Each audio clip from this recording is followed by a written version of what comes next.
सूरतुल अनआम का आगाज है और ये 7वें पारे का 7वां रुकू है। सूरह अनआम मक्की सूरत है, यानी हिजरत से पहले इस सूरह मुबारका का नुज़ूल हुआ। कुरान पाक की तरतीब के एतबार से इसका नंबर 6 है और कुरान पाक नाजिल होने के एतबार से इसका नंबर 55 है। इसमें 165 आयात हैं और 20 रुकू हैं। इसमें 3100 कलिमे हैं, 12935 हरूफ हैं। हजरत अब्दुल्ला बिन अब्बास रदी अल्लाह ताला अन्हुमा ने फरमाया, ये पूरी सूरत एक ही रात में मक्के मुकर्रमा में नाजिल हुई और इसके साथ 70,000 फरिश्ते आए जिनसे आसमानों के किनारे भर गए।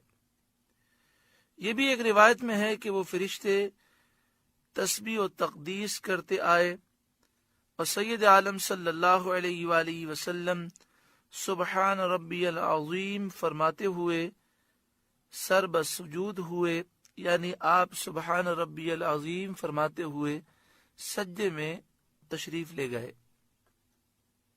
अनआम मवेशियों को कहते हैं, जानवरों को कहते हैं। इस सूरह मुबारका में उन जानवरों का जिक्र है जिन्हें कुफ्फार अपनी मर्जी से हराम कहते हैं। तो इस सूरह मुबारका में काफिरों की इस हरकत का रद्द है कि कोई भी शख्स किसी चीज को हराम कहे तो उसके लिए सबूत जरूरी है। जब अल्लाह ताला ने किसी चीज को हराम करार नहीं दिया तो अपनी मर्जी से किसी चीज को हराम कहना ये अल्लाह ताला पर झूठ बांधना है। और इस सूरह मुबारका में ये मसला बयान किया गया कि जिस चीज को शरीयत ने हराम नहीं कहा वो हलाल है, वो जायज है, उसे हराम कहना ये गुनाह है। बिस्मिल्लाहिर्रहमानिर्रहीम, अल्लाह के नाम से शुरू जो बड़ा मेहरबान रहम वाला। अल्हम्दुलिल्लाहिल्लज़ी खलक़स समावाति वल अर्द, सब खूबियां अल्लाह के लिए हैं जिसने आसमान और जमीन बनाए। हजरत काब अहबार रदी अल्लाह ताला अन्हु ने फरमाया, तौरेत में सबसे अव्वल यही आयत है। इस आयत में बंदों को शान इस्तिगना के साथ हम्द की तालीम फरमाई गई। आसमान और जमीन की पैदाइश का जिक्र इसलिए है कि आसमान और जमीन में देखने वालों के लिए कुदरत के बहुत अजाइब हैं और हिकमत के बहुत गराइब हैं। इसमें बेशुमार इबरतें हैं और मनाफे हैं। वजअल ज़ुलुमाति वन्नूर, और अंधेरियां और रोशनी पैदा की, यानी हर एक अंधेरी और रोशनी, चाहे वो रात की अंधेरी हो, कुफ्र की अंधेरी हो, जहालत की अंधेरी हो या जहन्नम की हो।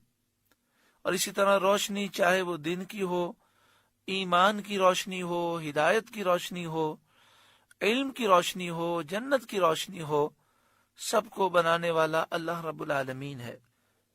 यहाँ आप गौर करें, फरमाया वजअल ज़ुलुमात, अंधेरों के लिए सीगा जमा का जिक्र फरमाया गया, ज़ुलुमात। वन नूर, और नूर का जिक्र वाहिद के सीगे के साथ किया गया। ज़ुलुमात को जमा और नूर को वाहिद के सीगे से जिक्र फरमाने में इस तरफ इशारा है कि बातिल के रास्ते बहुत कसीर हैं